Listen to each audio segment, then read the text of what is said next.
वक्रतुंड महाकाय सूर्यकोटि समप्रभ निर्विघ्नं कुरु मे देव सर्वकार्येषु सर्वदा सर्वमंगलमांगल्ये शिवे सर्वार्थसाधिके शरण्ये त्र्यंबके गौरी नारायणि नमोस्तुते कल्याणानां निधानं कलिमलमथनं पावनं पावनानां पाथेयं यन्मुक्षोः सपदि परपद प्राप्तये प्रस्थितस्य विश्रामस्थानमेकं कविवर्वचसां जीवनं सज्जनानां बीजं धर्मद्रुमस्य प्रभवतु भवतां भूतये राम नाम मनोजवं मारुततुल्यवेगं जितेन्द्रियं बुद्धिमतां वरिष्ठं वातात्मजं वानरयूथमुख्यं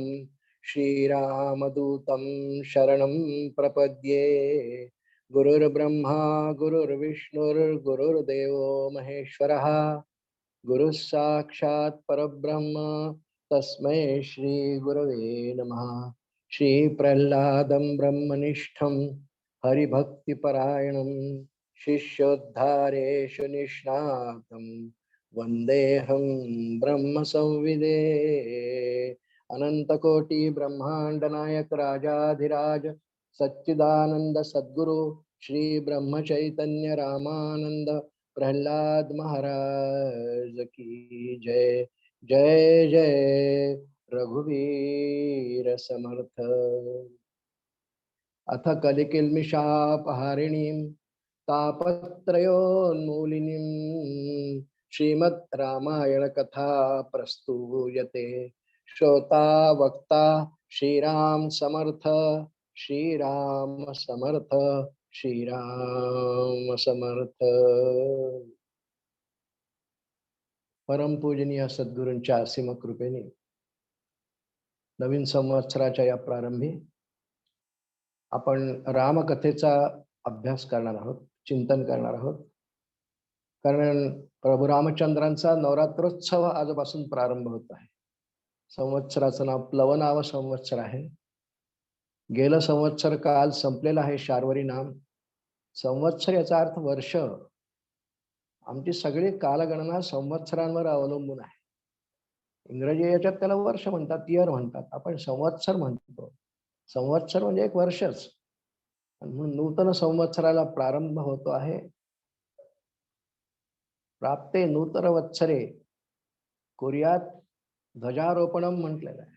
सर्वांनी आपापल्या घरी आज गुढी उभारली असेल, तोरण लावले असतील, उत्सव मांडायचा आहे। हो, उत्सव तयार साजरा करावा। कारण हा जो कालावधी आहे हा संधी कालामध्ये आहे। जेव्हा एक ऋतू संपून दुसरा ऋतू प्रारंभ होतो ना, त्यावेळेला संधिकाल असतोय। आणि उपासकांच्या दृष्टीने, साधकांच्या दृष्टीने, अभ्यासकांच्या दृष्टीने संधिकाल अत्यंत महत्वाचा असतोय। म्हणून एक संवत्सर संपून आता दुसरं संवत्सर सुरू होत आहे, संधिकाल आहे। आर्य सनातन धर्मामध्ये संधिकालांना फार महत्व आहे। आणि या संधिकालामध्ये प्राप्त संवत्सर जे आहे प्लवनाव संवत्सर, चैत्र मास, वसंत ऋतू, नवरात्रोत्सव असतात। हो, प्रभू रामचंद्रांचाही नवरात्राचा उत्सव आहे आणि जगदंबेचाही नवरात्राचा उत्सव आहे। अनेक ठिकाणी शारदीय नवरात्र जसं आहे ना, तसं वासंतीय नवरात्र ही साजरा करण्याची पद्धत आहे। अनेक संस्थानामध्ये आहे देवा ठिकाणच्या देवींच्या। म्हणून जगदंबेचंही नवरात्र आज प्रारंभ होत आहे। कारण हा कालावधीच उपासनेचा आहे। अत्यंत पवित्र असा कालावधी मानला गेलेला आहे। नवीन संवत्सराच्या प्रारंभाविषयी असं एक पंचांगामध्ये लिहिलेलं असतंय की ब्रह्मदेवाने प्रत्येक वेळी कल्पांतानंतर सृष्टी जेव्हा निर्मिती प्रारंभ केली, तेव्हा सृष्टी निर्मितीचा प्रारंभ ह्या दिवशी केलेला आहे। अगदी साध्या भाषेत त्याला आपण वर्ष प्रतिपदा, गुढीपाडवा असंही म्हणतो। आज गुढीपाडवाच आहे। प्रभू रामांचं नवरात्र सुरू होत आहे। गावोगावी, मंदिरांमध्ये, कितीतरी ठिकाणी, घरोघरी लोक रामविजय वाचतील, रामकथा वाचतील, दूरदर्शनवर येतील, पेपरला बातम्या येतील। रामाच्या नावाचा उत्सवच पूर्ण भारतवर्षात म्हणतात। कारण प्रभू रामचंद्रांचं आणि या भारतभूमीच्या प्रत्येक मातीच्या कणाचं एक वेगळं नातं आहे। राम आणि कृष्ण आमच्या आर्य सनातन वैदिक धर्माची मुख्य दैवत आहेत। हे भगवान महाविष्णूंनी घेतलेले अवतार आहेत अंबरीषासाठी. यापैकी त्रेतायुगात झालेला अवतार प्रभू रामचंद्रांचा आहे. रामचंद्रांच्या नावाने कथा आहे रामकथा, म्हणून श्रीराम कथेला आजपासून आपण परमपूजनीय सद्गुरूंच्याच कृपेने प्रारंभ करतो आहोत. रामाचं हे नवरात्र खरं म्हणजे हनुमान जयंतीपर्यंत चालतं, कारण चैत्र शुद्ध नवमी या दिवशी रामनवमी म्हणजे प्रभू रामांचा जन्मोत्सव. पण लगेच 6 दिवसांनी जी पौर्णिमा येते, चैत्री पौर्णिमा तिला म्हणतो आपण, ती हनुमान जयंती असते. आणि म्हणून गुढीपाडव्यापासून म्हणजे आजपासून सुरू झालेला हा महोत्सव हा मंदिरांमध्ये सर्वसाधारणपणे सगळीचकडे हनुमान जयंतीपर्यंत उत्सव सुरू असतो. नवरात्राचा नाही, 15 दिवसांचा उत्सव आहे. 15 दिवसांचा उत्सव आहे. आर्य सनातन धर्माचा आणि प्रभू रामांचं एक वेगळं नातं आहे. आपण वाल्मिकीय रामायणाच्या आधारे ही कथा पाहणार, कारण रामकथा पुष्कळाने गायली हो, पुष्कळाने गायली.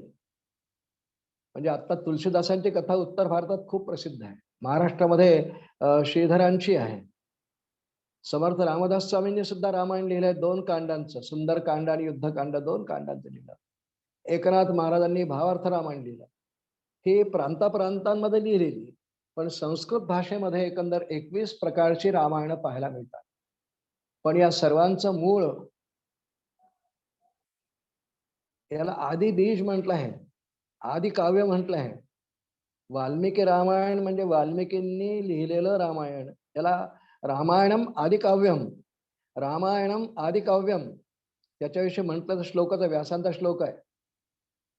रामायणम आदिकाव्यम सर्व वेदार्थ संमतम सर्व पापहरम पुण्यम सर्व दुःख निबरहणम, हा व्यासांनी लिहिलेला श्लोक आहे. कारण व्यासांनी सुद्धा रामायण लिहिलंय, अध्यात्म रामायण त्याचं नाव आहे. त्यांनी सुद्धा वाल्मिकींच्याच रामायणाचा आधार घेतला आहे. रामकथा ही त्रेतायुगात झाली, त्यानंतर द्वापर युग आलं, आणि या द्वापर युगामध्ये भगवान श्रीकृष्णांचा अवतार झाला. आणि या श्रीकृष्ण अवतारामध्ये सुद्धा तेव्हा सुद्धा रामकथा गायची एक पद्धत आणि रीत होती, अशी वर्णन आहे. रामकथा गायची रीत होती. म्हणजे रामलीला नावाचा एक प्रकार आहे, उत्तर हिंदुस्थानामध्ये जास्त प्रचलित आहे. राजस्थान, उत्तर हिंदुस्थान, मध्य प्रदेश इकडे रामलीला खेळतात असं म्हणतात. रामलीला खेळतात. आणि त्यामुळे ह्या द्वापर युगापासून असं वर्णन आहे हरिवंश पुराणमध्ये किंवा तुलसीदासांनी वर्णन केलेलं आहे की भगवान श्रीकृष्णांचे नातू मुलं हे सगळे रामलीला खेळायचे. द्वापर युगातही रामलीला गायला जायची, ती सर्वांनाच मान्य आहे. आणि म्हणून व्यासाने जो खरंच श्लोक लिहिला ना, रामायणम आदिकाव्यम सर्व वेदार्थ संमतम, सर्व वेदांना संमत याचा अर्थ वेदांचा जो ध्वनी आहे, अर्थ आहे. वेदांमध्ये परमात्म्याच्या निर्गुण निराकाराचं खूप वर्णन केलेलं आहे. आणि रामकथेमधला राम हा जरी त्रेतायुगामध्ये दशरथ पुत्र आहे, तरी देखील भगवंतांच्या निर्गुण स्वरूपाचं वर्णन करणारं खूप प्रकरण रामायणामध्ये आहे. त्याला सोडून वाल्मिकी रामायण नाही. वाल्मिकी रामायण हे आदि रामकथा आहे. आदि का? कारण वाल्मिकींनी प्रभू रामचंद्र अयोध्येत सिंहासनावर बसल्यानंतर रामकथा लिहिली असं वर्णन येणार आहे, आपण ऐकू असते. प्रभू रामचंद्र अयोध्येच्या सिंहासनावर रावण वधानंतर जेव्हा येऊन अभिषिक्त झाले, तेव्हा वाल्मिकींनी रामकथेचा प्रारंभ लिहायला केलेला आहे असं वर्णन येणार आहे. ते वाल्मिकी रामायणामध्ये त्यांनीच लिहून ठेवलेलं आहे. कथेकडे आपण वळणार आहोत, पण त्याआधी थोडस रामकथेविषयी एक साधारण काय मतं कशी आहेत, मतं म्हणण्यापेक्षा प्रभुरामांना अवतार मानून तर अनेकांनी ती चरित्र लिहिली आहे. हे विष्णूंचा अवतार म्हणून सगळ्या भगवंतांच्या कथा या लीला रूप आहेत असं वाल्मिकींनी लिहिलंय. व्यासाने तेच लिहिलंय. पण अनेक विद्वानांनी प्रभू रामचंद्रांना एक मनुष्य मानून सुद्धा रामकथा लिहिली, अशी चरित्र आहे. अशी चरित्र आहे, त्यांनी मनुष्य मानून लिहिले. पण एक नक्की की सर्वांनी राम अत्यंत सदाचार संपन्न, नीतिज्ञ, धर्मज्ञ, रसज्ञ आणि मर्यादा पुरुषोत्तम आहे हे मात्र सर्वांनी सांगितलेलं आहे. ह्या रामचरित्राविषयी विद्वानांनाही काही त्यांच्या मनात किंतु नाही. जरी त्यांनी रामांना एक मनुष्य म्हणून कथा लिहिली तरी किंतु नाही. पण आपण ह्या व्यासपीठावरून ह्या आपल्या रामनवमीच्या पवित्र नवरात्रोत्सवामध्ये जी कथा पाहणार आहोत, ज्याचं आपण चिंतन करणार आहोत, ती प्राधान्याने वाल्मिकी रामायणाच्या आधारे असणार आहे. संदर्भ एखाद्या वेळेला समर्थांच्या रामायणामधला, तुलसीदासजींच्या रामायणामधला एखाद्या वेळा येईल किंवा अध्यात्म रामायणामध्ये एखादा संदर्भ येईल. पण प्राधान्याने आपण वाल्मिकी रामायणामधूनच या कथेचा मुख्य आधार आपण ठेवणार आहोत. श्रोते हो, वाल्मिकी रामायणाचा एकंदर बाह्य स्वरूप कायचा थोडासा विचार करू. पुष्कळांना माहिती आहे, वर्षानुवर्ष आपण ऐकतो, हो कधी ऐकलं नाही. मला हे नम्रपणे माहिती आहे की आपल्यापैकी प्रत्येकाला रामकथा माहिती आहे. त्यात काय बदल करणार आपण? प्रभू रामचंद्रांचं चरित्र आपल्याला आर्य सनातन धर्मामध्ये बालपणापासून माहिती असतं प्रत्येकाला. आईवडिलांकडून, शेजाऱ्यांकडून, कुठे मंदिरात गेलं तर एखाद्या संतांकडून, कीर्तनकारांकडून, प्रवचनकारांकडून, आणि दूरदर्शनच्या अनेक चॅनल मधून रामकथा सतत सुरू असते. ते वैभव आहे. इथल्या प्रत्येक कणाकणामध्ये राम आहे. हो, पुष्कळ रामकथेचा विस्तार आणि प्रसार, पण कथा तीच आहे. त्यात काय बदल करणार? कथा होऊन गेलेली आहे. होऊन गेलेला इतिहास आहे, त्यात परिवर्तन काही नाही. पण कथा आपल्याला बालपणापासून ज्ञात असते, माहिती आहे. एका नावाचा उल्लेख आपल्याला आज पहिल्या दिवशी करायचा आहे. गेल्या वर्षी जन्मशताब्दी झाली मग त्यांची. आधुनिक वाल्मिकी ज्यांना म्हणतात, महाराष्ट्राचं वैभव आधुनिक वाल्मिकी, परम आदरणीय ग दी माडगुळकर यांचं स्मरण आपल्याला पहिल्या दिवशी करावंच लागेल. होतच ते, कारण ग दी माडगुळकरांनी लिहिलेली रामायणाची कथा, रामाची कथा गीत रामायण या नावाने जी प्रसिद्ध झाली, पुष्कळ वर्ष झाली त्या गोष्टीला, 60-70 वर्ष झाली, पण अजूनही ती तशी टवटवीत आहे. आणि ती सगळी त्यांनी लिहिलेल्या गीत रामायणातली पद बाबूजींनी म्हणजे सुधीर फडक्यांनी कशी गाऊन ठेवली. कुशलव रामायण गाती, कुशल रामायण, किंवा गा बाळ रघुरायाच्या नगरी जाऊन गा बाळांनो श्री रामायण. किती त्याने सुंदर वर्णन केलं. सगळं त्यांनी केलेलं हे वर्णन हे वाल्मिकी रामायणाच्या अगदी हुबेहूब आधारे आहे. काही प्रसंग त्यांनी निवडले आणि तेवढी पदरचना केली. त्याला बाबूजींनी संगीत साजही चढवला आणि आपल्या सुमधुर आवाजांनी ते गायले सुद्धा. बाबूजी प्रत्यक्ष असेपर्यंत त्याचे गावोगावी खूप कार्यक्रम होत असत. आता त्यांचे सुपुत्र श्रीधरजी फडके करतात. आणि शिवाय या दोघांनी इतकं अजरामर ही रामकथा करून ठेवली की प्रत्येक गावी, प्रत्येक गावात गीत रामायण गाणारे गायक गायिका अगदी असतातच. एकही महाराष्ट्रात तरी एकही गाव असं नसेल आणि गायक आहे आणि गीत रामायणातलं गाणं आयुष्यात म्हटलं नाही असं असूच शकत नाही. इतकी अजरामर कथा वाल्मिकी रामायणाच्या आधारे आधुनिक वाल्मिकी ग दी माडगुळकरांनी केली, म्हणून त्यांचं स्मरणही करणं क्रमप्राप्त आहे की रामकथा घराघरात गदिमांनी आणि बाबूजींनी पोहोचवली. ती आहेच घराघरामध्ये, पण गीताच्या माध्यमातून, संगीताच्या माध्यमातून, वेगवेगळ्या रागांच्या माध्यमातून त्यांनी इतकी सुमधुर गायली आणि तसे त्यांना स्वतःनाही दृष्टांतही झालेले आहेत. मला सगळं त्यांच्याविषयी बोलायचं नाही. गीत रामायण आपला काही विषय नाही. आपला वाल्मिकी रामायणाच्या आधारे श्रीराम कथा असा विषय आहे. पण आपण असा मुद्दा पाहत होतो की आपणा सर्वांना लहानपणापासून आपल्या अंतःकरणावर, मनबुद्धीवर रामायणाचे संस्कार आहेत. हो, रामकथा आम्हाला माहिती आहे आणि त्यात बदलही आपण करू शकत नाही.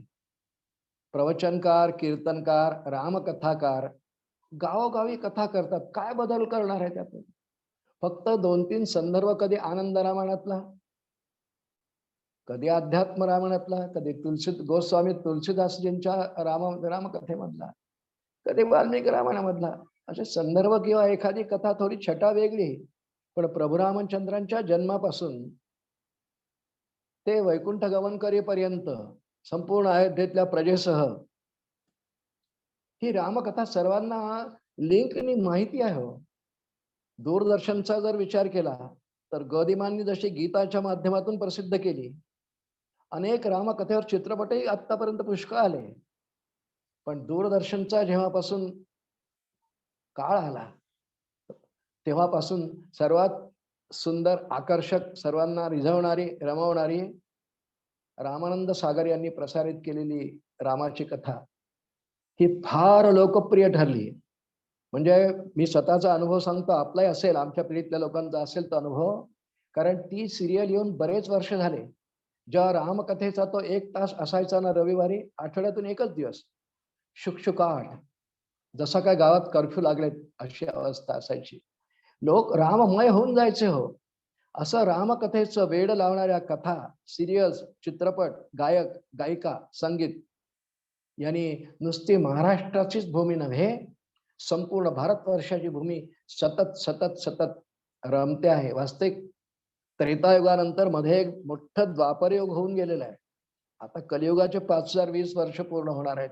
तरी देखील चैत्र महिना आला आणि रामनवमीचं नवरात्र प्रारंभ जसा आज होतो आहे असा झाला की वरती ठेवून दिलेली रामकथेची पुस्तकं खाली येतात. रामविजय काढला जातो, वाल्मिकी रामायण काढल्या जातं, ते वाचल्या जातं. कुठे मंदिरांमध्ये कथा असेल तर श्रवण करायला आपण जातो. रामभक्तीने आमचा भारत देश पूर्ण रमून गेलाय. राम आणि कृष्ण या 2 दैवतांशिवाय आमच्या देशामध्ये फार विरळी माणसं असतील, अगदी स्वतःला नास्तिक म्हणणारे सुद्धा मनातून मात्र रामाला वंदन करत असतील. आणि जर नसल करीत नसतील तर लोक त्यांच्याविषयी म्हणतात यांच्या जीवनात काही राम नाही. इतकी राममय आपली संस्कृती आहे. असं आपल्या प्रत्येकाच्या शरीराच्या प्रत्येक थेंबाचं जर का वर्गीकरण करण्याचं एखादं यंत्र निघालं ना पुढच्या काळामध्ये कधी, तर प्रत्येकाच्या रक्ताच्या कणामध्ये श्रीराम श्रीराम श्रीराम निघणारच आहे. इतकं या भारतवर्षातल्या प्रत्येक व्यक्तीचं आणि रामाचं एक नातं आहे. सध्याचा जो काळ आहे आपल्याला माहिती आहे, अयोध्येला भव्य आणि दिव्य असं राम मंदिराची निर्मिती झालेली आहे सुरू. 1-2-3 वर्षात ते पूर्ण होईल. आपण स्वतःला भाग्यवान समजावं. राजकारणातल्या इतर घडामोडी, कोर्ट कचेऱ्यातल्या इतर घडामोडी विसरून सध्या सांप्रतच्या काळात जी आपण माणसं आहोत, आपण स्वतःला परमभाग्यवान समजावं की आमच्या हयातीमध्ये आणि आमच्या जीवनकालामध्ये अयोध्येचं भव्य आणि दिव्य राम मंदिर 600 वर्षांच्या संघर्षानंतर आता निर्माण होत आहे. प्रत्येक भारतीयाला अभिमान असावा अशी घटना आहे का नाही बोला. ते पूर्ण होईल. प्रभू रामचंद्रांची रीतसर प्राणप्रतिष्ठा होईल. अनेक मोठे आचार्य साधू संत तिथे येऊन रामकथा गातील प्रभू रामचंद्रांसमोर.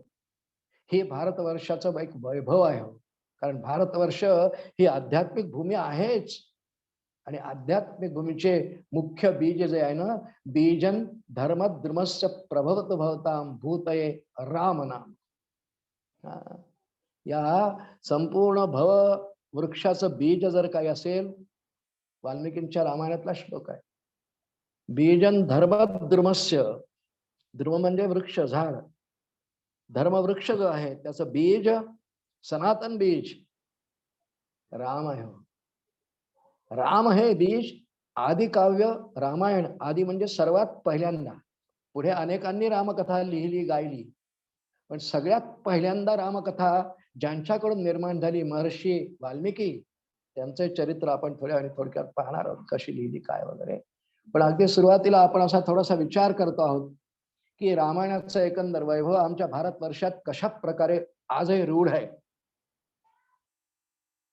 अगदी नेहमी आहे. कधीही रामकथेचा लोप होणार नाही. यावश्चंद्रश्च सूर्यश्च यावत तिष्ठती मेदिनी, हे भगवंतानी हनुमंतांशी झालेल्या संवादातलं वाक्य आहे.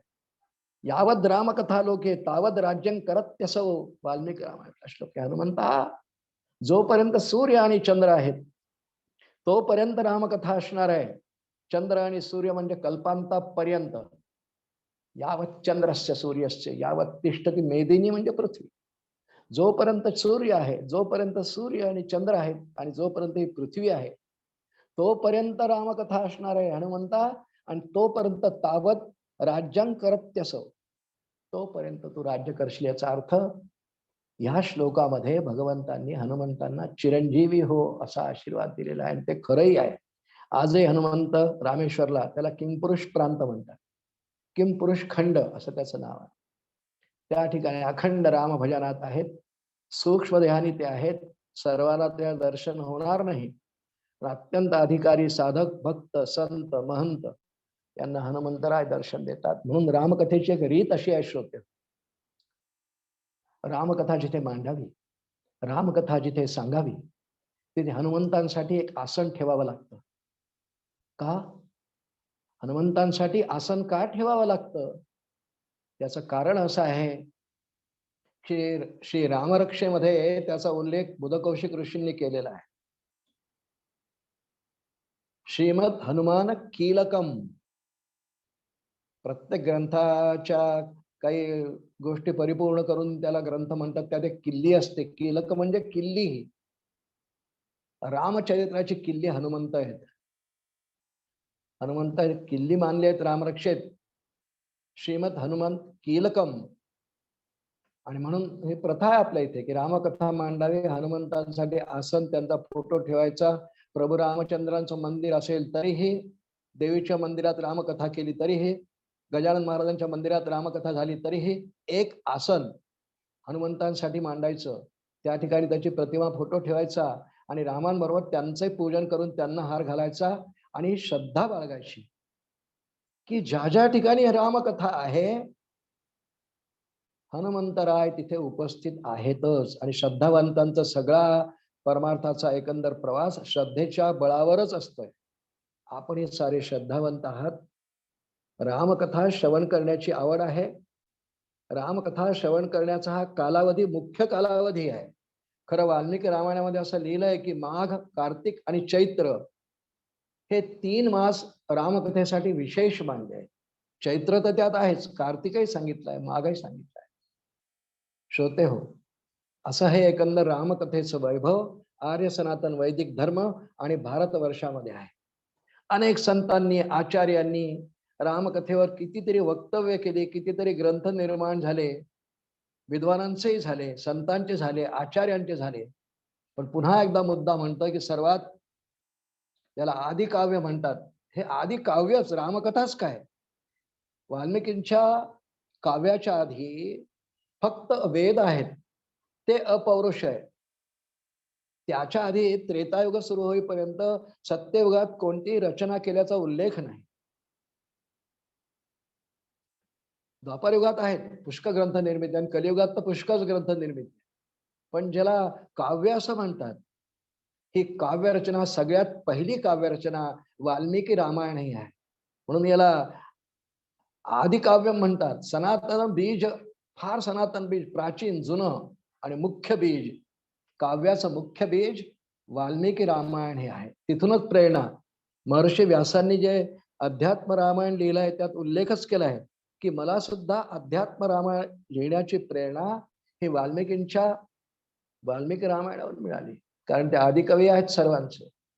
श्रोते हो, थोडक्यामध्ये वाल्मिकी रामायणाचं बाह्य स्वरूप आता पाहू. आपल्याला कथा पाहायची आहे सगळी. जशी वाल्मिकी रामायण या ग्रंथामध्ये आहे तशी वाल्मिकी रामायणाचे अनेक संस्करण मिळतात. अनेक प्रकाशकांनी ते प्रसिद्ध केलेले आहे. तुलना म्हणून सांगत नाही आपल्याला हे, परंतु गीता प्रेस गोरखपूरने निर्माण केलेले किंवा प्रकाशित केलेले, छापलेले वाल्मिकी रामायणाचा ग्रंथ जे निर्माण केलेले द्विखंडात्मक आहे, हे तुलना म्हणून नाही म्हणत, पण फार उत्तम आहे. इतरांना मी वाईट असं म्हणत नाही, तेही चांगलेच रामकथाच आहे. पण वाल्मिकी रामायण शब्दार्थ, भावार्थ इत्यादी देऊन जे लिहिलेलं आहे गीता प्रेस गोरखपूरनी, याचे द्विखंडात्मक ते मिळतं. मराठीत सगळ्या भाषांमध्ये मिळतं. त्याला खूप सन्मानही आहे. गीता प्रेसच्या तशाच सगळ्या एकंदर प्रकाशनांना फार सन्मान आहे. अल्प किमतीत ते देतात. ग्रंथ द्विखंडात्मक त्यांचा मिळतो. ज्यांच्याकडे नसेल त्यांनी अवश्य घ्यावा असं आवाहन मी पहिल्या दिवशी आपल्याला करतो आहे. वाल्मिकी रामायण, वाल्मिकी रामायणाच्या आधारे श्रीरामकथा. थोडासा या ग्रंथाचा, वाल्मिकी रामायण ग्रंथाचा थोडासा बाह्य विचार करून घेऊ. हा ग्रंथ सप्तकांडात्मक आहे. जसं श्रीमद भागवतामध्ये स्कंध आहे, चॅप्टर्स, तसं रामकथेमध्ये वाल्मिकी रामायणामध्ये 7 कांडाची कथा आहे. म्हणून तशी श्रीधरांनी यावरूनच लिहिल्यामुळे श्रीधरांचाही रामविजय सप्तकांडात्मक आहे. सगळ्यात पहिलं कांड बालकांड आहे. ही सप्तकांडांपैकी पहिलं कांड बालकांड आहे, दुसरं अयोध्याकांड आहे, तिसरं अरण्यकांड आहे, चौथं किष्किंधा आहे, पाचवं सुंदरकांड आहे, 6वं युद्धकांड आहे आणि 7वं उत्तरकांड आहे. पण सहसा रामकथा सांगणाऱ्यांची ही रीत आहे, आचार्यांची रीत आहे. कारण युद्धकांडाच्या अंतिम अध्यायात प्रभू रामचंद्र अयोध्येला येऊन सिंहासनावर आरूढ होऊन त्यांना अभिषेक होतो असं वर्णन आहे. आणि त्यानंतरची उत्तर रामायणातली कथा सांगायची साधारण रीत नाही, पण संदर्भासाठी त्यातले काही प्रसंग घ्यावे लागतात. पण उत्तरकांड सहसा कोणी आचार्य किंवा महंत सांगत नाहीत. प्रभू रामचंद्रांच्या अभिषेकानंतर 7 कांडात्मक जरी रामायण आहे तरी 6व्या कांडाच्या शेवटी युद्धकांडात प्रभू सिंहासनावर बसल्यानंतर कथा थांबवतात.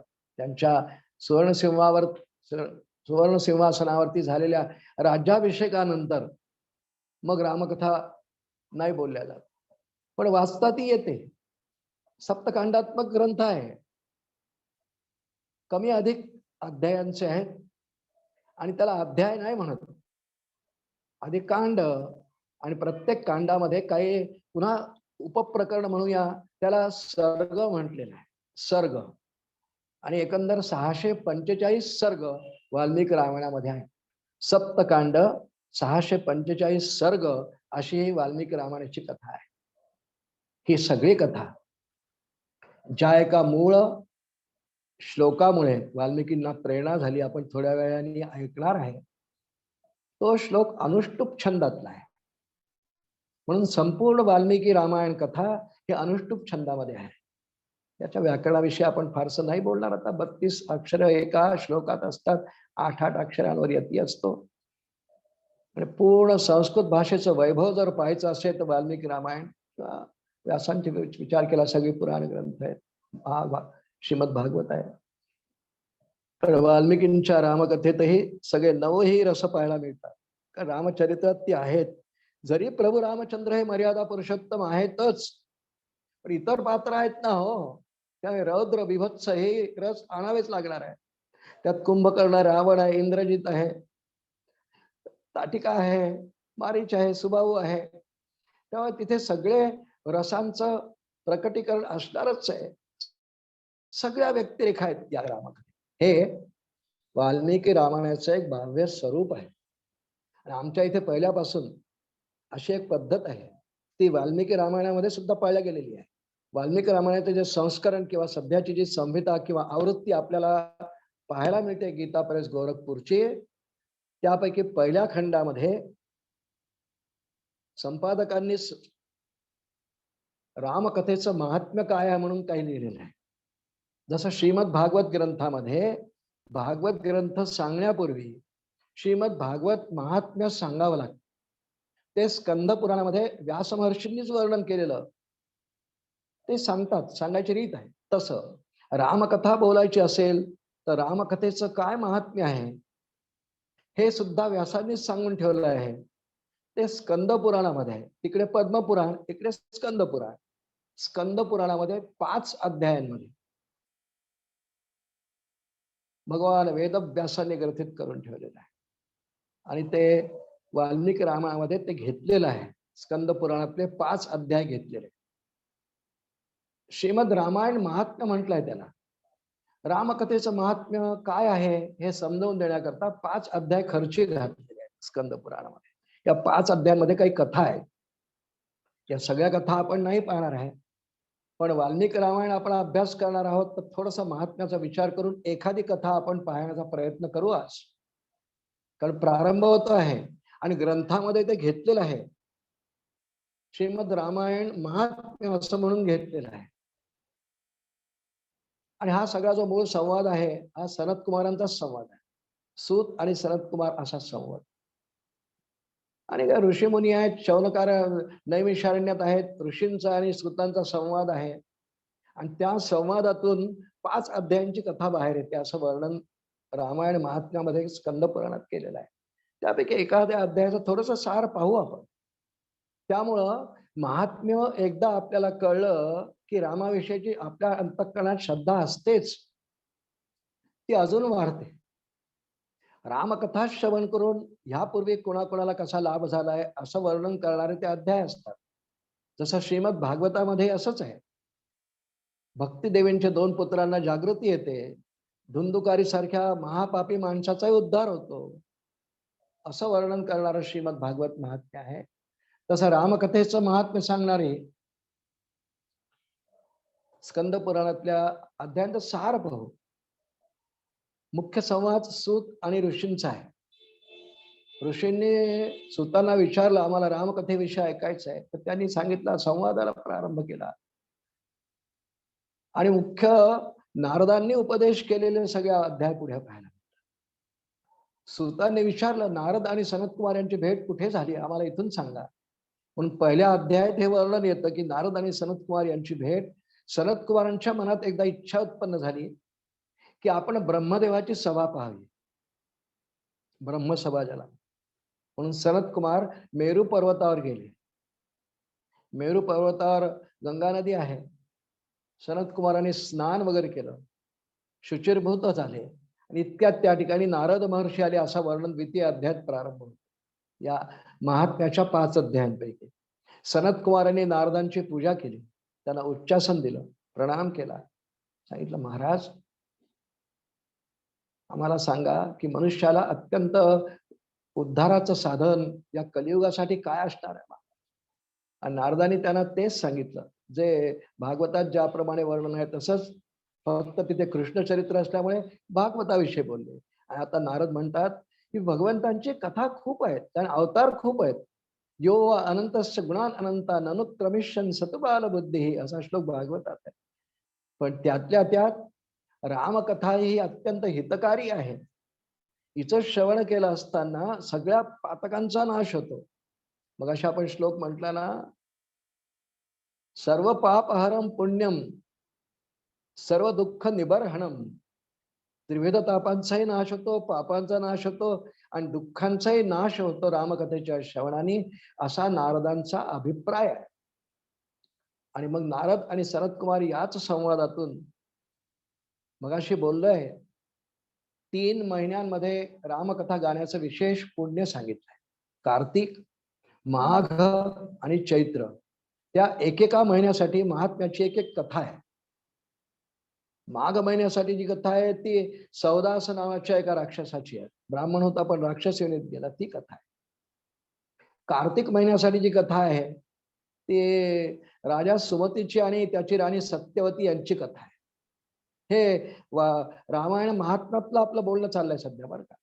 आणि सगळ्यात शेवटी या महात्म्याच्या समाप्तीला नारदांनी सनत कुमारांना चैत्र महिन्यामध्ये मुक्त होणाऱ्या एका महात्म्याची कथा सांगितली. खरं तो महात्मा नाही आहे, त्याला आपण न्याय देऊ, कारण आपण चैत्र महिन्यात आहोत. रामनवमीचा उत्सव आज सुरू झालेला आहे. म्हणून या रामायण महात्म्यापैकी 5व्या अध्यायातली जी आलेली 4थ्या अध्यायात आलेली कथा आपण थोडक्यामध्ये पाहू, विस्ताराने नाही. ही कलिक नावाच्या एका व्याधाची कथा आहे. अत्यंत दुष्ट, दुराचारी, पापी, निंदक, पैसा लुटणारा, लुबाडणारा, अत्याचार करणारा असा आहे. अत्यंत पापीच. तिकडे धुंदुकारी आहे भागवतात, इथे कलिक नावाचा सांगितलं. कलिक व्याध त्याची कथा सांगितली. नारद सनत कुमारांना सांगतात. आणि याच्या कर्मधर्म सेवकांनी आतापर्यंत जीवनात अनेक अत्याचार केले, अनितीने द्रव्य लुबाडलं लोकांचं, ती वृत्ती काही जात नाही. आणि एकदा हा संवीर नगरामध्ये आला. सिंधू संवीर प्रांत आहे, त्यात संवीर नगर आहे, म्हणजे साधारणपणे गुजरातमध्ये येतं. संवीर नगरात गेला, तिथं एक रामाचं मंदिर होतं. ते मंदिर फार वैभव संपन्न, तिथलं नक्षीकाम, तिथले सगळे दागदागिने, सोन्याने मढवलेले मूर्ती पाहून याच्या मनामध्ये खूप लोभ उत्पन्न झाला. लोभी होताच. दुष्टांचा स्थायी भाव लोभ हाच असतो. पहिला लोभ, अनितीने दुसऱ्याचं द्रव्य मी कसं मिळवीन यातच वृत्ती असते. चोर तो चोरच होता. आतापर्यंत पुष्कळ चोरी केली आहे, पण हे मंदिर पाहून मात्र अजून लोभ त्याचा वर्धिष्णू झाला आणि त्याने विचार केला इथे चोरी करायची. आणि तिथे झोपला रात्री. मंदिर रात्री बंद झालं आणि विचार केला रात्री चोरी करूया आणि निघून जाऊया. आणि खरंच चोरी केली. मनात वृत्ती आली, खरंच तसं कर्म केलं आणि गाठोडं बांधलं आणि पळत सुटला. तितक्यात आपला कुठेतरी पाय लागला, कुठेतरी पडला असं लक्षात आलं तर उत्तुंग नावाचे मुनी तिथे झोपलेले होते. त्यांच्या अंगावर याचा पाय पडला. ते उठले आणि विचार केला की चोरी आता पकडल्या जाईल. त्यांच्या छातीवर बसला. गाठोडा एका हातात आहे आणि तलवार काढली आणि त्यांचा गळा आता कापणार. ते उत्तुंग नावाचे मुनी आहेत, अधिकारी आहेत, रामकथा गाणारे आहेत, प्रभू रामचंद्रांचे भक्त आहेत, अंतःकरणात राम आहे. हा छातीवर बसलेला. आपण दृश्य थोडस डोळ्यासमोर आणावं. उत्तुंग मुनी त्याच्याकडे पाहून अत्यंत दयार्द्र करून ते काही चिडचिड केली नाही, क्रोध केला नाही, तलवार पाहिली. मृत्यू जवळ आलेला आहे पण ते अत्यंत शांत, संयमी, तपस्वीच आहे. ते अत्यंत करुणेने त्याला म्हणाले, अरे मला ठार करून तुला काय मिळेल? का आपल्या पापामध्ये अजून भर घालतोयस? कशाला मारतोयस मला? इतक्या शांतपणे त्यांनी म्हटलं, हा कलिक नावाचा व्याध दुराचारी, दुष्ट, अत्याचारी, पण त्या साधूच्या मुखातून इतकी सौम्य आणि नम्रवाणी बाहेर आली, मला मारून तू काय करणार आहेस? आणि एकदम लख्ख डोळे उघडले की साधूचा वध आपण करणार आहोत. तो तलवार फेकून दिली. त्याच्या छातीवरून मागे आला आणि त्याला नमस्कार केला. महाराज, आतापर्यंत केलेल्या सर्व कर्मांचा पाढा त्याला आठवायला लागला, वाईट वाटायला लागलं, पश्चाताप व्हायला लागला. साधू संघात ते होतं. म्हणून सत्संगाचं परमार्थ शास्त्रामध्ये फार महत्व जे बोलतात ते यासाठी. साधू आहे, त्याची हत्या करायला मी प्रवृत्त झालो होतो, ते उठले.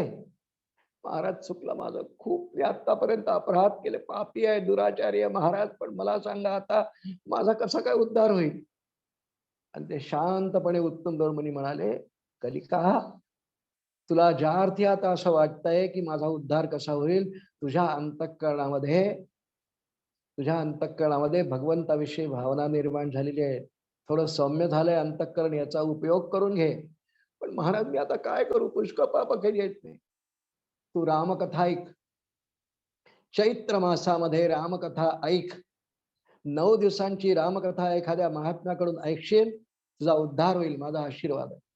तरी पाय धरले, महाराज मी आता कुठे जाणारच नाही, मी इथेच राहणार, आपणच मला रामकथा सांग.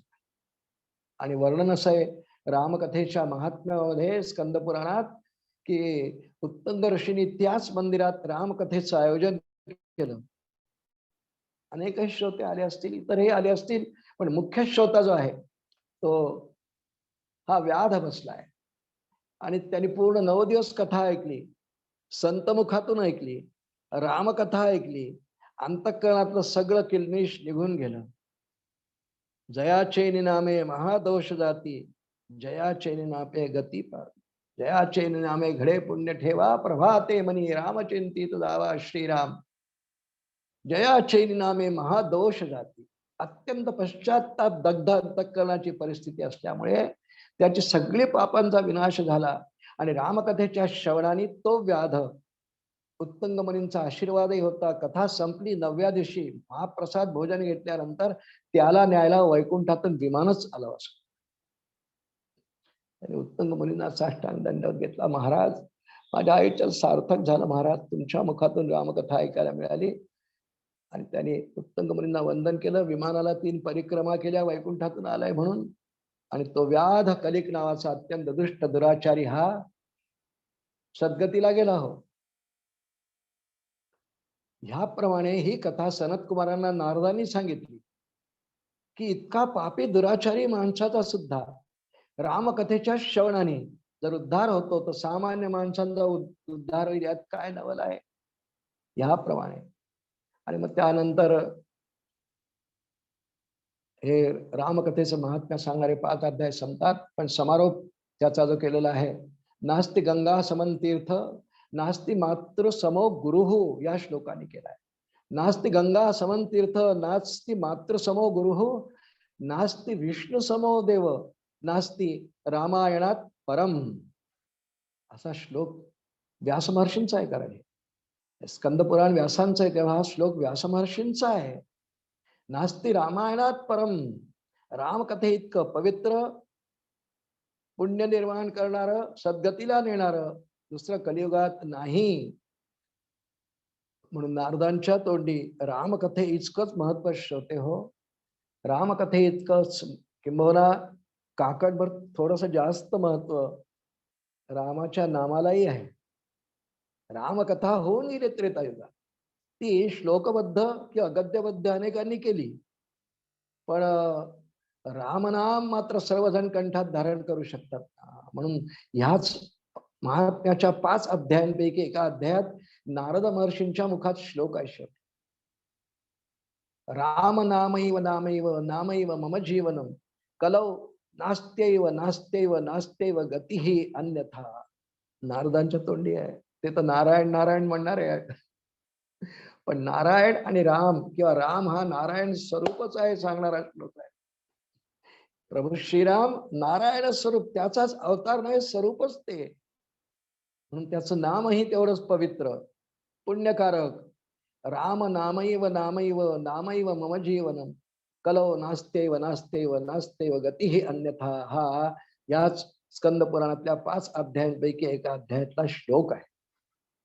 परंपरेप्रमाणे मूळ ग्रंथाला स्पर्श करण्यापूर्वी काही त्या ग्रंथाचं महात्म्य ऐकण्याची, सांगण्याची पद्धत आणि रीत आहे आपल्याला. त्याला थोडस स्मरण करून आपण श्रीमद रामायण महात्म्य 5 अध्यायांपैकी फक्त एका अध्यायातली कथा थोडक्यात श्रवण केलेली आहे. तात्पर्य हे आहे की रामकथा अत्यंत पवित्र, पुण्यकारक, सर्व दुःखांचा परिहार करणारी, पापांचा क्षय करून सद्गतीला नेणारी अशी रामकथा आहे. श्रोते हो, यानंतर आपण वाल्मिकी रामायणाच्या बालकांडात आज प्रवेश करणार आहोत. बालकांड हे 77 सर्गांचं आहे. पहिलं कांड आहे बालकांड, म्हणजे प्रभू रामचंद्रांचं बालपण. ह्या कांडामध्ये प्रारंभीला नारदांच्या आणि वाल्मिकींच्या संवादाने प्रारंभ होईल, आणि हे कांड जिथे संपत 77व्या सर्गामध्ये, तिथे प्रभू रामचंद्र सीतेसह तिच्याशी विवाह करून, मिथिला नगरीमध्ये विवाह करून तिला घेऊन अयोध्येत परत येतात. तोपर्यंत हे 77 सर्गांचं बालकांड आहे. आणि त्यापैकी पहिल्या सर्गाला आपण प्रारंभ करू. आतापर्यंत आपण एक भाग श्रीमद रामायणाविषयी एक साधारण जी माहिती आपल्याला आहे त्याचं थोडस उजळणी केली, आणि रामायण महात्म्याचा एक अध्यायाचं सार थोडक्यात श्रवण केलं. आता मूळ रामकथेला आपण वाल्मिकी रामायणाच्या आधारे प्रारंभ करतो आहोत. पहिल्या सर्गात आपण जाणार आहोत. प्रभू रामचंद्रांचा एकदा जय जयकार करू आणि आपण वाल्मिकी रामायणाला प्रारंभ करू. राजाधिराज प्रभु रामचंद्र भगवान की जय. महारुद्र हनुमान की जय. जय जय रघुवीर समर्थ. श्रीमद वाल्मिकी रामायण प्रथम सर्ग. ह्या सर्गाचा प्रारंभ महर्षी वाल्मिकी आणि नारद यांच्या संवादाने आहे. आणि ह्या एकंदर मोठा अध्याय आहे, पुष्कळ मोठा सर्ग आहे, बरेच श्लोक आहे त्यामध्ये. ह्या सर्गामध्ये नारद आणि वाल्मिकी यांच्या भेटीनंतर देवर्षी नारदांनी वाल्मिकींना संक्षिप्त रामायण सांगितलेलं आहे असं वर्णन यात येतं. ऐकू पहिल्यापासून आपण. प्रारंभ या ग्रंथाचा या श्लोकाने आहे. ओम तपस्वाध्याय निरतम तपस्वी वाग्विदांवरम नारदम परिपप्रच्छ वाल्मीकिर मुनिपुंगवम. राजाधिराज प्रभु रामचंद्र भगवान की जय. ओम तपस्वाध्याय निरतम तपस्वी वाग्विदांवरम. वाल्मिकी रामायणाचा पहिला श्लोक. प्रारंभ ओम. मंगलसूचक शब्द आहे ओम नमोजी आद्या वेद प्रतिपाद्या जय जय स संवेद्या आत्मरूपा माऊली ज्ञानेश्वरीचा प्रारंभ ओमने केलाय. मंगलसूचक शब्द आहे, मंगलवाचक शब्द आहे, स्वस्तिवाचक शब्द आहे. ओम हे भगवंतांचं पहिलं नाम आहे. सर्व आस्तिक ग्रंथकारांची पद्धत आणि परंपरा आहे की प्रारंभ ग्रंथाचा ओम नाही करत. सर्व उपनिषदांचा प्रारंभ ओम. ओम ब्रह्मा सर्व देवानां प्रथम संबभूव. मुंडकोपनिषदाचा प्रारंभ ओम ईशावास्यमिदं सर्वं यत्किंच जगत्यां जगत ईशावास्य. ओ वेद मंत्र जाऊ द्या, उपनिषद जाऊ द्या, आमच्या व्यासांनी बद्ध केलेलं आणि महाभारतामध्ये येणार विष्णू सहस्रनाम ओम विश्वम विष्णुर वषट्कार भूत भव्य प्रभू ओम ने प्रारंभ आहे. शरपंजरी पडलेल्या भीष्माचार्यांकडून युधिष्ठिराला उपदेश केलेलं ते फार स्तोत्र प्रभावकारी आहे. सर्व बहुतेक स्तोत्रांचा, सुक्तांचा, पुराण ग्रंथांचा, वेद मंत्रांचा प्रारंभ ओमनी आहे. ओमिति ब्रह्म ओमितिदम सर्वम श्रुतीच आहे. ही आस्तिक ग्रंथकारांची परंपरा आहे. म्हणून वाल्मिकी रामायणाचा प्रारंभ ओमनी आहे. ओम तपस्वाध्याय निरतम. कुणाला लावला विशेषण हे? वाल्मिकींना. याच्या आधीची कथा वाल्मिकी रामायणात वाल्मिकींनी लिहिलेली नाही, पण ते तुलसीदासजींच्या रामायणामध्ये, भावार्थ रामायणामध्ये, अन्य रामायण ग्रंथांमध्ये आहे. म्हणजे सर्वांना माहिती आहे. तिचा फक्त उल्लेख केला या ग्रंथात नाही. वाल्याचा वाल्मिकी झाला याच्यावर लक्षात येईल सगळ्यांच्या की तो कसा होता, काय होता. त्याला आधी नारदानीच उपदेश केला होता. तो मरा मरा म्हणायचा, मग त्याचं राम राम झालं. अंगावरती वारुळ तयार झालं. वारुळाला संस्कृत मध्ये वाल्मिक म्हणतात, म्हणून त्यांचं नाव वाल्मिकी पडलं. बहुत काळ निघून गेला, नारद तर तिथून निघून गेले. पण नारदांनी उपदेश केल्याप्रमाणे वाल्या कोळी अजूनही ओम तपस्वाध्याय निरतम तपस्वीम वाग्विदांबरम नारदम परिपप्रच्छ. अचानक कानावरती आवाज आला, नारायण नारायण. अरे हे तर माझ्या सद्गुरूंचे शब्द आहेत. पण अत्यंत तपसाधनेमध्ये मग्न असलेल्या वाल्मिकींनी डोळे उघडले. नारद आहेत समोर, साष्टांग दंडवत घातला. त्यांचे गुरुच आहे तो. नारदांविषयी सुद्धा दोन विशेषण वापरली, तपस्वी वाग्विदांबरम. तेही तपस्वी आहे. दोघे सारिखे सारिखे. गुरुही तपस्वी आणि शिष्यही तपस्वी. खूप तप केलेल्या माणसाला तपस्वी म्हणतात. तपस्वी आहेत दोघही. दोघही वाणीने अखंड भगवन नामात रममाण झालेले आहेत. एकाला नारदांनी राम म्हणायला सांगितलंय, नारद सदा नारायण नारायण. समर्थांनी दासबोध नारद महर्षींचा उल्लेख केलाय. सदा सर्वदा हरि कीर्तन ब्रह्मसुत करी आपण, तेने नारद तोची नारायण बोली देत आहे श्रीराम. कीर्तन भक्ती निरूपणातला आहे. त्यामुळे नारदांना नारायण नारायण सतत तेवढंच बोलणार. ते नारायण स्वरूपच आहे. तो भगवंतांशी अभेद झालेले आमचे नारद वाल्मिकींजवळ आले आणि वाल्मिकींनी साष्टांग दंडवत घातला. गुरु आले. साधना संपलेली आहे. आता वाल्मिकी वाल्या कोळी नाही, नामस्मरणाच्या अत्युच्च रममाण शिखरामध्ये असल्यामुळे त्यांच्या अंतःकरणामध्ये आता सगळे दुष्टभाव तर निघूनच गेले. भगवत भावाविषयी वाचून आता वाल्मिकी म्हणजे वाल्या कोळ्याच्या अंतःकरणात काहीच नाही आहे. इतका काळपर्यंत ओम तपस्वाध्याय निरतम. एक स्वाध्याय शब्द आलाय. बहुतेक पुष्कळांचा ग्रह म्हणा, समजूत म्हणा अशी असते की स्वाध्याय म्हणजे अभ्यास. बरोबर आहे, चुकीचं नाही. धर्मग्रंथांचा अभ्यास, बुद्धी प्रामाण्याने घेऊन अभ्यास इत्यादी त्याला स्वाध्याय म्हणतात. पौन पुण्येन करणं अभ्यासम इति कथ्यते. त्याला अभ्यासही म्हणतात. मनुष्याने पुन्हा पुन्हा पुन्हा तेच ते करणं. पौन पुण्येन करणं अभ्यासम इति कथ्यते. त्यालाही स्वाध्याय म्हणतात. पण नाम साधनेमध्ये अखंड रममाण असणे यालाही स्वाध्यायच म्हणतात. इथे त्या अर्थाने आहे. ओम तपस्वाध्याय. त्यांचं तपही रामनाम आणि त्यांचा स्वाध्यायही रामनाम. कुणाचा? वाल्मिकींचाही आणि नारदांचाही आहे. नारदांनी कुठे उपनिषदांचा अभ्यास केला? तोच साध्य आहे त्यांचा.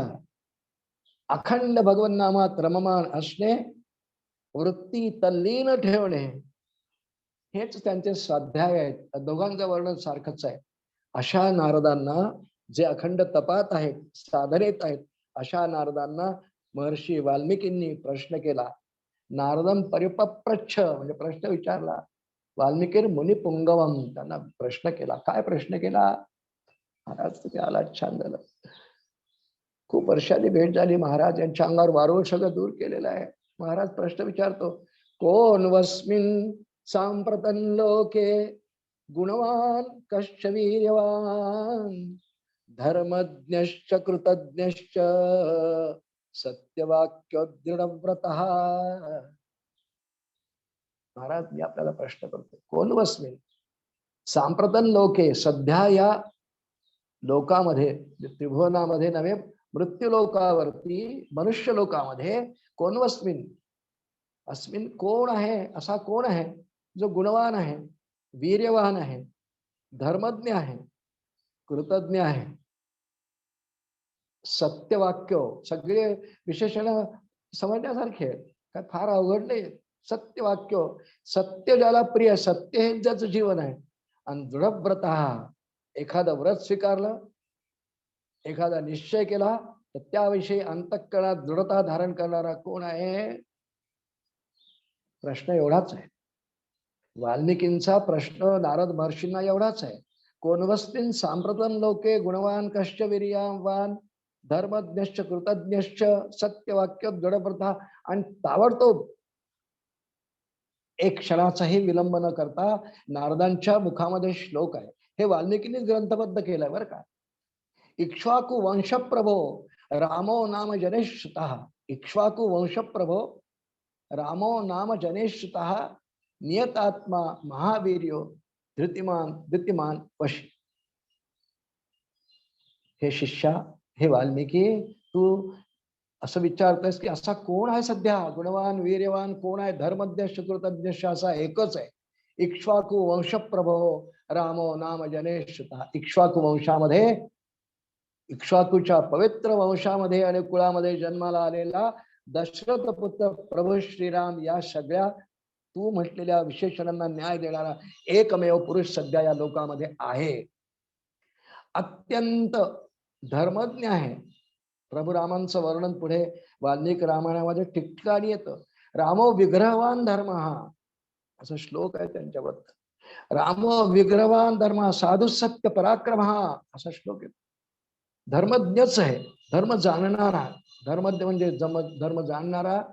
कृतज्ञ, दुसऱ्यांनी आपल्यासाठी काही क्रिया केली, कर्म केलं, उपकार केला तर त्याची जाणीव ठेवणारा, याला कृतज्ञ म्हणतात.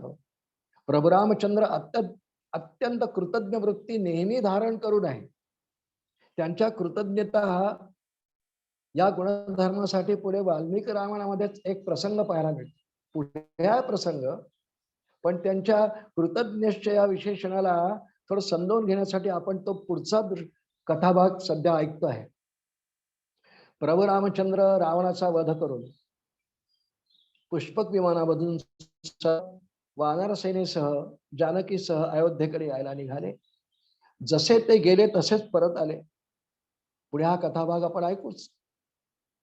परंतु भारद्वाज ऋषींच्या आश्रमात पर्यंत आले. त्यांनी स्वागत केलं. रावणाचा वध केलाय. प्रभू रामचंद्रांच्या अवताराचं मुख्य कार्य संपलंय. भरद्वाजांना आनंद झाला. भगवान वनवासात निघताना सुद्धा त्यांच्या आश्रमात थांबलेले आहेत. आताही थांबलोय. जानकी आहे, लक्ष्मण आहे, आणि आता इथून हनुमंतांना नंदीग्रामला पुढे पाठवलंय की त्याला सांग मी आलोय म्हणून.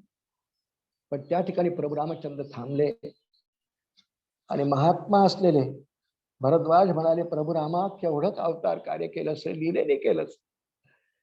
मी खूप प्रसन्न आहे. या पृथ्वीचा भार हलका करण्याकरता तुझा अवतार मी जाणतही होतो, तू केलंस. अभिनंदन.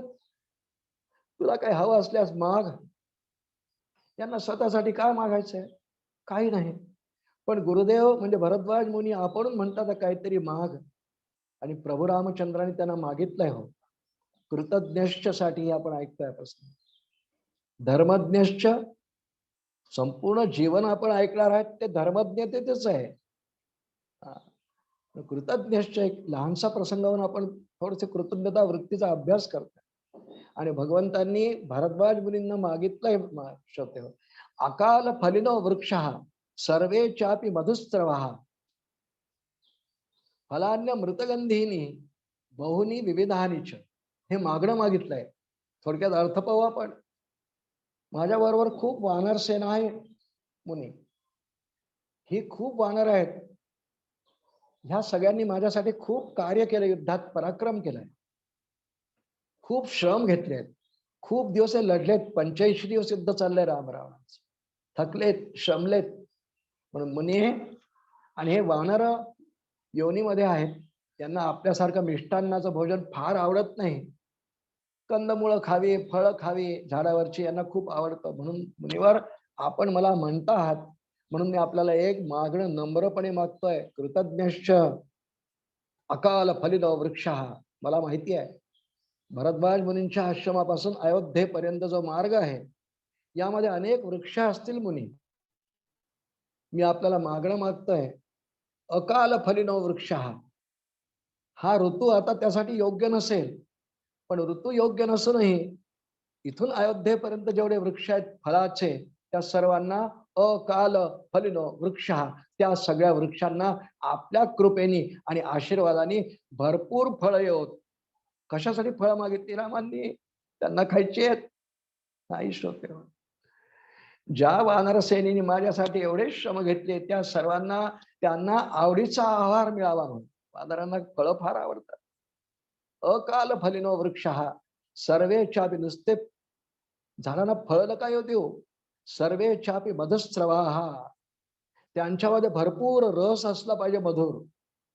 प्रत्येक फळाचा रस गुणधर्म वेगळा असतो, पण सर्वेच अपि मधुस्रवाः, सर्वे मधुर म्हणजे गोड, अमृतमय गोडीने सगळे ते फळ परिप्लुत होत असा आशीर्वाद द्या. आणि नुसते फल नाही, फलानी अमृतगंधीनी, त्यांना अमृताचा सुवास सुद्धा आला पाहिजे. फलानी फलान्य मृतगंधीनी आणि बहुनी विविधानीच.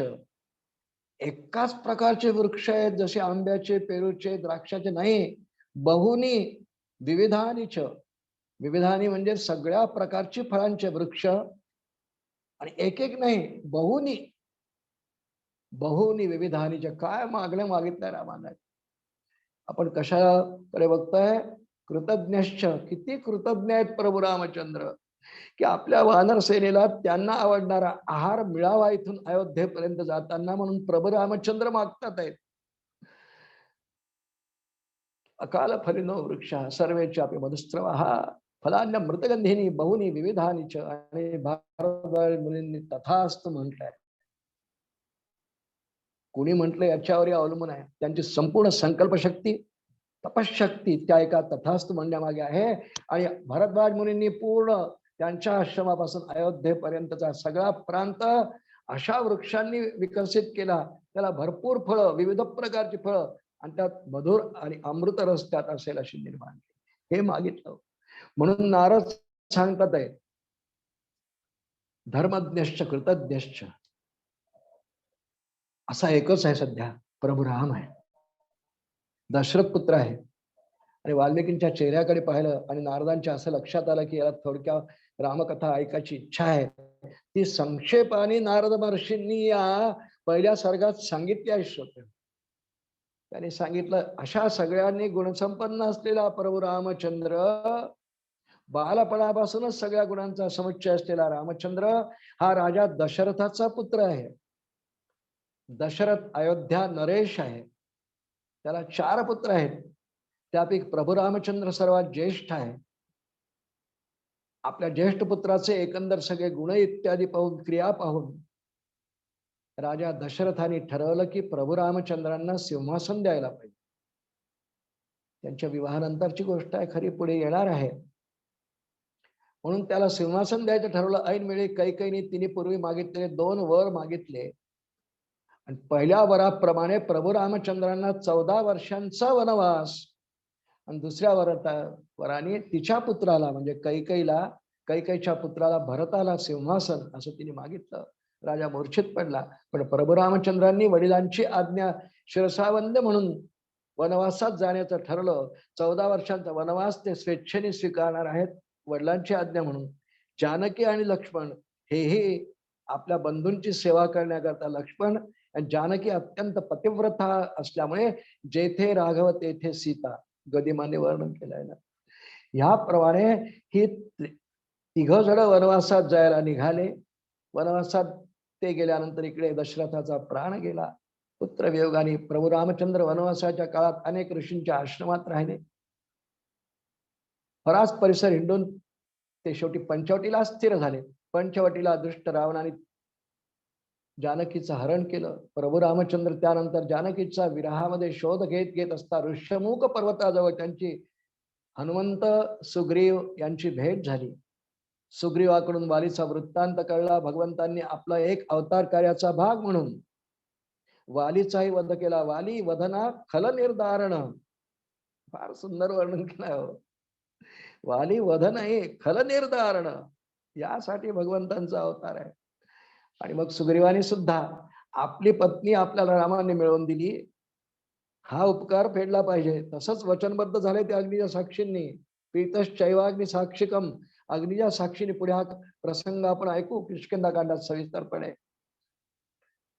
सुग्रीवानी सगळ्या वानर सेनेला सांगितलं की सीतेचा शोध घ्या. त्यात वायुपुत्र हनुमानाने जानकीचा शोध घेतला. ती अशोक वनामध्ये आहे असं प्रभू रामचंद्रांना येऊन सांगितलं. तिकडे लंका दहन वगैरे इत्यादी केलं. लीला आपण सविस्तर ऐकूत, पण संक्षिप्त रामकथा नारद वाल्मिकींना सांगतात आहे. त्यानंतर प्रभू रामचंद्रांनी वानर सेनेचं सहाय्य घेऊन समुद्रावर सेतुबंधन करून लंकेवर आक्रमण केलं.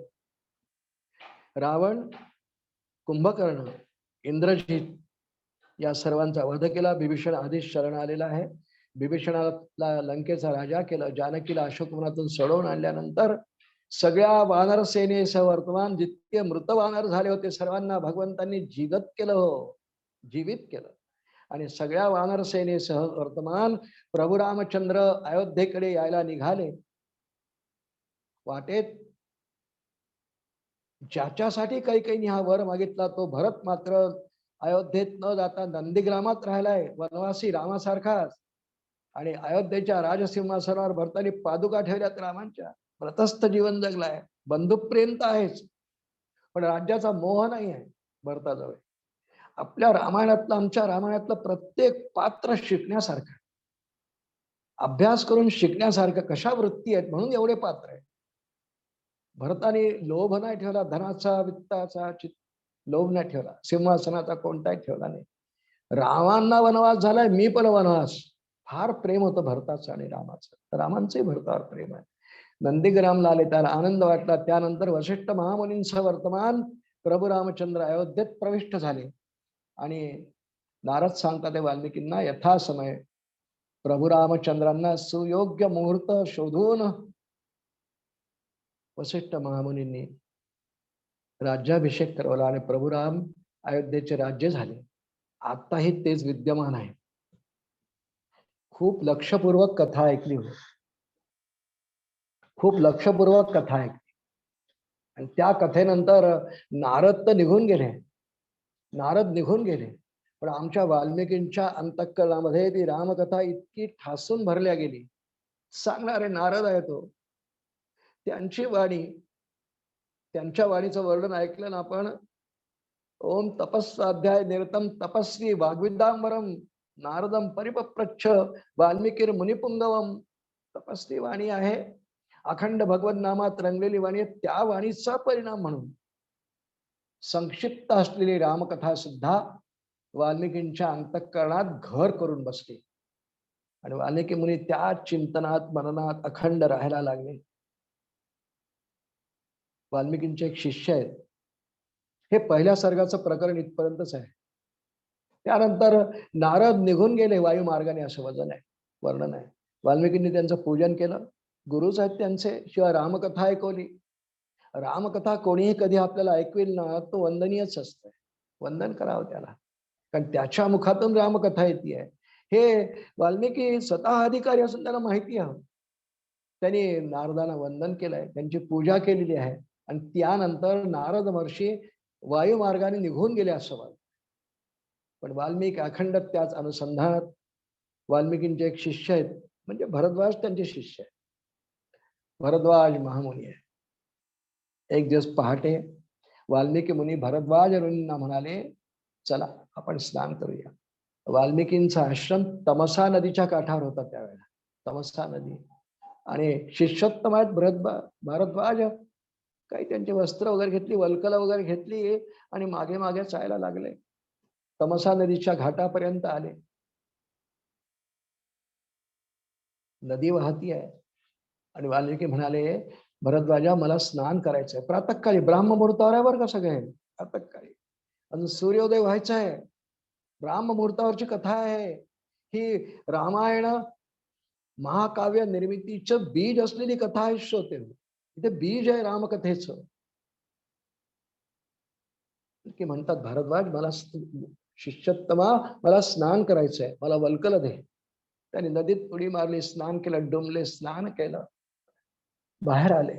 आणि तितक्यात पाहतात आहेत की झाडावरती, समीप असलेल्या एका झाडावरती क्रौंच पक्ष्यांचा जोडा बसला. नर आणि मादा दोघही आहेत. त्यांचा काही मधुर विलाप सुरू आहे. पहाटेची वेळ आहे, आणि तितक्यामध्ये अत्यंत दुष्टबुद्धी असलेला, किंवा त्याचा व्यवसाय असलेला म्हणा, एक पारधी म्हणजे व्याध तिथे आला. आणि त्याचा तो व्यवसाय, नित्य शिकारीला जावं, पक्ष्यांची हत्या करावी, ते पक्ष्यांचं भोजन म्हणून स्वीकार, त्याचा तो व्यवसाय आहे. आणि त्या व्याधाने हा जो जोडा पाहिला वृक्षावरती, नरमादा क्रौंच पक्ष्यांचा जोडा, त्यांनी धनुष्यावरती बाण लावला. आणि तो बाण त्यांनी बरोबर जो नर पक्षी आहे त्याच्या दिशेने सोडला. अचूक लागला, आणि क्रौंच पक्षी खाली मरून पडला.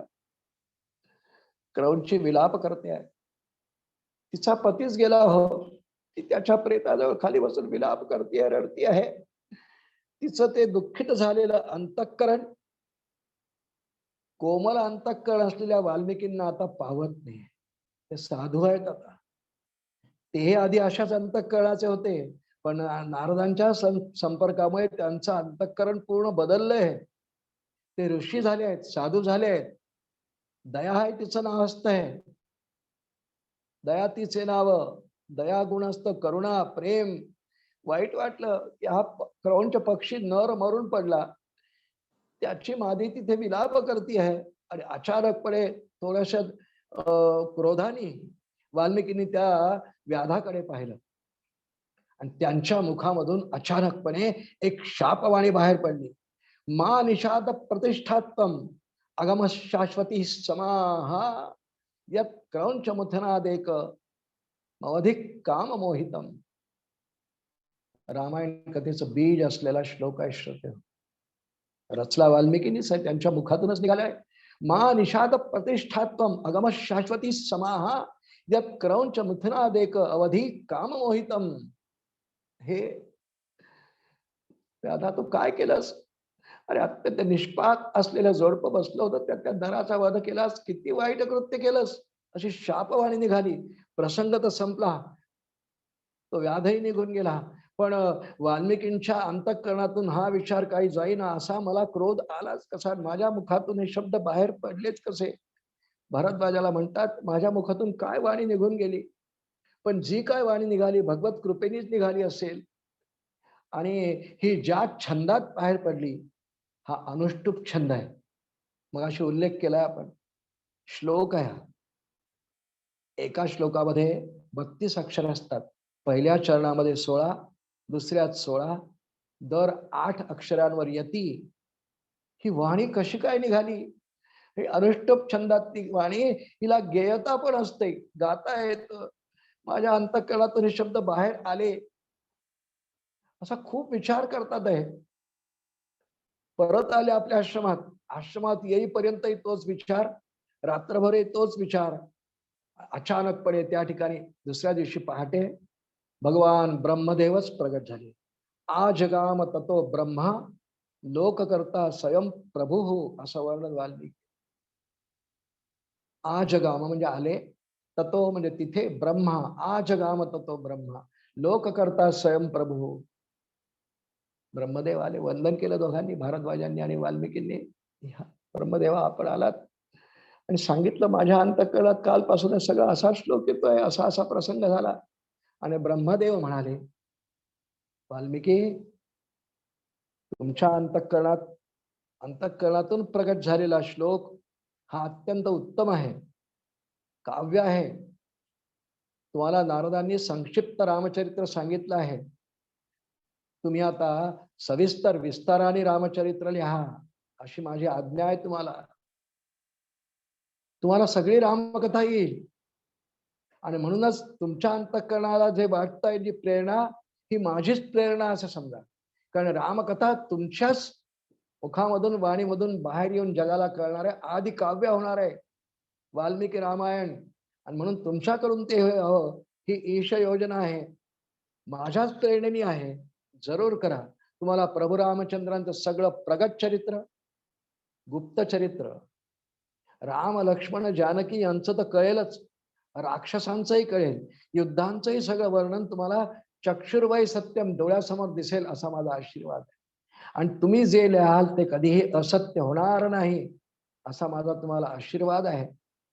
ब्रह्मदेवांनी आशीर्वाद दिला हो रामकथेला. नारदांनी संक्षेपतेने वाल्मिकींना सांगितले, ब्रह्मदेवाने प्रगट होऊन वाल्मिकींना आशीर्वाद दिले. अशी ही ईश्वरीय कथा आहे. श्रोत, बस इथपर्यंत आपण आज थांबणार आहोत. पण ईश्वरी कथेचं वैभव, रामकथा अजूनही शाश्वत मूल्याने इतके वर्षानुवर्ष वर्षानुवर्ष जे टिकून आहे. कितीतरी आघात झाले, या कथेवर आक्षेपही खूप आले, पण सगळ्या आक्षेपांचं निराकरण करणारे संत आणि साधू आचार्य निर्माण झाले वेळोवेळी. आक्षेप काही फार गंभीर स्वरूपाचे नव्हते, कारण हा रामचरित्र हा नुसता इतिहास नाही आहे. हे भगवान महाविष्णूंच्या 7व्या अवताराची कथा आहे हो. हे सामान्य नाही आहे. भगवान विष्णूंच्या 7व्या अवताराची कथा, त्रेतायुगात ज्याप्रमाणे प्रभू रामचंद्र जीवन जगले आणि महर्षी वाल्मिकींना आता ब्रह्मदेवांची आज्ञा आहे की रामकथा लिहा तुम्ही, गा. म्हणून महर्षी वाल्मिकी रामकथेच्या चिंतनात जे आहेत, ब्रह्मदेवाचा आशीर्वाद घेऊन धन्य झाले. आणि पुढच्या काळात आमच्या वाल्मिकींच्या मुखामधून आली आणि ती लिहून पण त्यांनी ठेवली. तीच श्री रामकथा, श्री वाल्मिकीय रामायण नावाने प्रसिद्ध आजही आहे. आणि तीच आपण या रामनवमीच्या पवित्र उत्सवामध्ये श्रवण करण्याचा प्रयत्न करणार आहे. कथा विस्ताराने आहे. आपण हनुमान जयंती पर्यंत ही कथा ऐकणार आहोत. कुठे संक्षेपाने, कुठे विस्ताराने, कुठे सार रूपाने असे आपण श्रवण करू. पण प्रभू रामचंद्रांना अयोध्येच्या सिंहासनावर ते राज्याभिषिक्त झाले, यांनीच आपली कथा संपेल. संपण्याचा उल्लेख आज यासाठी करतोय प्रथम दिवशी की हे रामचरित्र आहे. प्रथम सर्गामध्ये नारद आणि वाल्मिकींची भेट, संक्षिप्त रामायण श्रवण, त्यानंतर क्रौंच पक्षाच्या मिथुनाच्या क्रियेमधून त्यांच्या अंतःकरणात स्फुरलेला श्लोक, ओम मा निषाद प्रतिष्ठातम अगम शाश्वती समाहा, ही वाल्मिकी रामायणाचा बीजरूप असलेला श्लोक. नंतर ब्रह्मदेवांचा आशीर्वाद आणि वाल्मिकी आता अखंड चिंतनात आहे आणि रामकथा त्यांच्या मुखातून येणार आहे. श्रोते हो, इथपर्यंत आज आपण श्रवण केलेलं आहे. आजची झालेली ही सगळी कथा परमपूजनीय सद्गुरूंच्या चरणी, प्रभू रामचंद्रांच्या चरणी समर्पण करतो आणि वाणीला विराम देतो. राजाधिराज प्रभु रामचंद्र भगवान की जय. महारुद्र हनुमान की जय. जय जय रघुवीर समर्थ.